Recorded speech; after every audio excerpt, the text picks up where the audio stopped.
We'll start the chart with a simple question. Do you want Cyrene purely for her looks and aesthetics? If the answer is yes, then go for it. Pull for her. That was exactly my case. The moment I saw her design, I knew I had to get her. But here's where things start to get a lot more complicated. If you want to get real value out of Cyrene or plan to use her to clear endgame content, then you'll need at least 2 Chrysos Heirs in your lineup first. Without them, she just won't perform at her full potential, so it's honestly not worth it. Of course, if you do plan to get those characters later, you can still pull for her now and just keep her benched until then. But if your goal is to use her right away, make sure you've got at least 2 Chrysos Heirs ready to go before investing in her. Cyrene's biggest limitation is her recollection points. She needs 24 of them just to activate her ultimate, and that's what unlocks those juicy buffs for your team. Sounds simple, right? Well, not really, because until you reach that 24 point mark, your team's basically staring at her waiting for that buff moment that never comes. If it weren't for this limitation, Cyrene would honestly be a must-pull for every Chrysos team out there. Like she would be the golden ticket, but that 24 point requirement, that's the wall standing between her and greatness. Now let's move on to the 4th node in the graph. E2 straight up removes her biggest weakness. She starts the battle with 12 recollection points right away. That means she can charge her ultimate twice as fast, drop her buffs early, and completely change how your team performs. That said, Cyrene gives each Chrysos Heir their own custom-made upgrade. Now let's talk about the case where you have Castorice on your account. Everything Castorice does revolve around her gathering new buds, which acts as her energy meter. You generate them by consuming HP from allies, then spend them to summon Netherwing with her ultimate. What does this mean? Cyrene's buff completely changes how Castorice plays. Normally her new bud guard caps out, but with Cyrene it can overflow up to 200%. The more it overflows, the stronger her Netherwing becomes. Let's say Castorice fills her new bud to 150%. That's 50% overflow. When she summons the Netherwing, all that extra energy gets consumed, and Netherwing's attack gains a 12% damage boost from the 0.24% per overflow percent. Now imagine she maxes it to 200%. That's 100% overflow, giving a 24% damage boost just from that overflow alone. Now the most important part is, if there are only 1 or 2 enemies on the field, the buff doubles. So that same 100% overflow turns into a 72% total damage increase instead. The only catch here is that your team needs to be really good at generating new buds. If your squad already struggles to gather them, then yeah, Cyrene might not be the one for you. You'll just end up watching her sit there waiting for resources like a broke DPS at a support meeting. For Castorice users specifically, you need to pull Hyacinth first. No Hyacinth, no synergy. But if you do have Hyacinth, then Cyrene becomes a very solid pull. The two of them together make your whole team flow smoother. Moving on, let's see how Evernight works to see what Cyrene does for her. Evernight's playstyle revolves around her Memo Sprite Evie and stacking something called Memoria.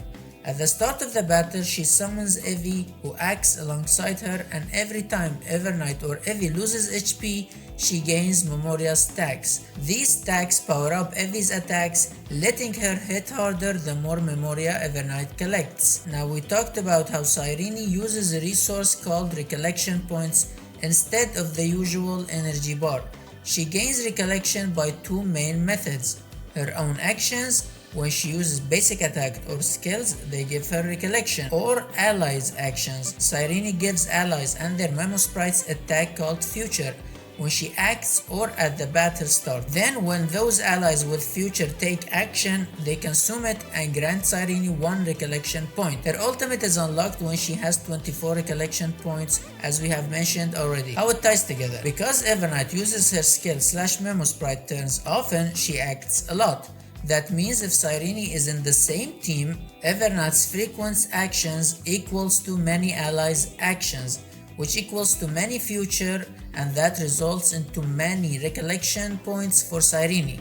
Cyrene benefits by getting her ultimate faster, which then can buff the entire team including Evernight and set them up for stronger output. Therefore, Evernight helps Cyrene's tempo, Cyrene provides buffs that help Evernight's output. Now here's where that logic really kicks in for a Castorice team. If you got Evernight in your lineup, things get way smoother. Evernight helps Cyrene build her ultimate faster, which means faster buffs, faster Castorice enhancement, basically everything just snowballs beautifully. And the best part, Evernight works with pretty much any DPS in the game, so pairing her with Cyrene means your third character is going to start enjoying those Cyrene buffs a lot sooner. But most people run Evernight with Castorice, or even as a solo DPS.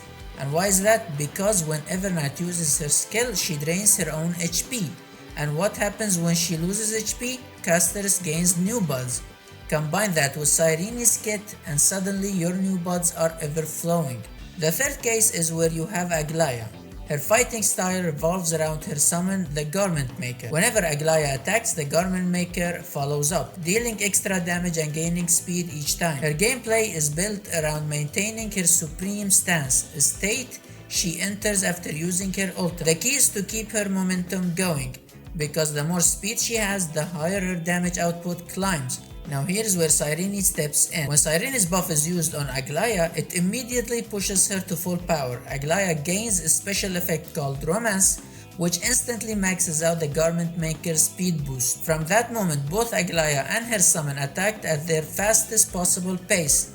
Every time either of them land a hit, that Romance is consumed to restore a huge 70 energy, meaning Aglaea can recharge her ultimate over and over again with almost no downtime. On top of that, Cyrene's buff boosts their total damage by up to 79% and even lets them ignore nearly 40% of the enemy's defense. And this power lasts as long as Aglaea stays in her supreme stance. That's all good and well, but here's the thing.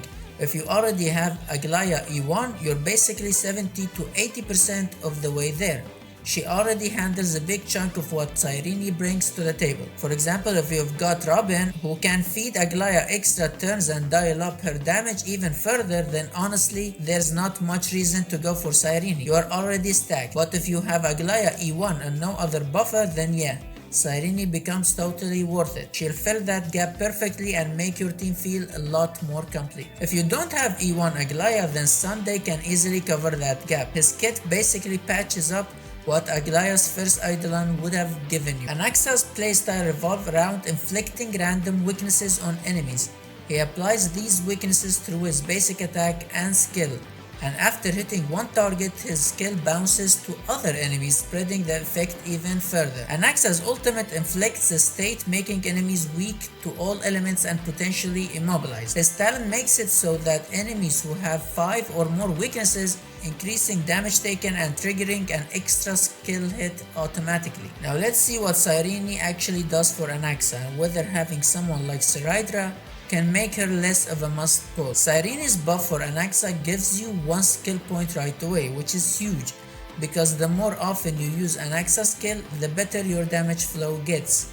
And after using that ability, Anaxa acts immediately. Yep, it's basically a free turn. Always feels good to skip the line. Why does that matter? Because once Anaxa implants 5 weaknesses on an enemy, that target starts taking a lot more damage. So Cyrene giving Anaxa an instant turn means you'll hit that spot faster. And to top it all off, Cyrene also gives Anaxa the true damage buff, which makes it so your hits start ignoring defense and cutting straight to the core. Now why have we mentioned Cerydra? Because this is how Cerydra works. Cerydra is a wind harmony character who focuses entirely on amplifying skill-based DPS units.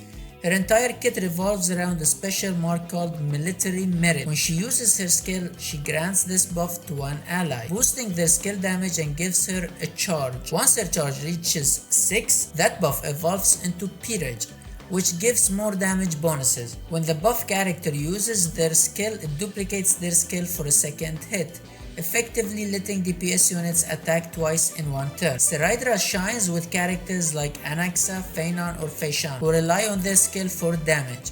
Now here is where it gets interesting. If you own Cerydra and Cyrene together, they let Anaxa act multiple times in a row.